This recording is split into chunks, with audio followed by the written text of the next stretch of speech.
What's going on, YouTube? In this short tutorial, we will be showing you how to implement or add a fav icon to your HTML website. Now, the fav icon is the little icon that normally shows up in your little tab. It's somewhat like a shortcut icon or a website icon, bookmark icon. And in this short tutorial, we'll be going ahead and showing you how to implement that.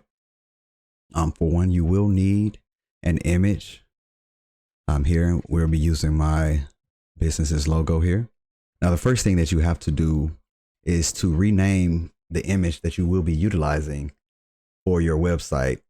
I gave the name favicon.ico, and you should see a little star fav icons actually pop up once you name that correctly. Once you do that, you just go ahead and add this specific line of code, which I already have it down here, so I'm just going to show it to you. You're going to add this inside of your head tag, inside of your HTML document. You're just going to add a link. You're going to link it to your image. You're going to give it the type of image /x-icon. And once you save that, you go back over to your website in which you are testing the deployment. And let me find that website.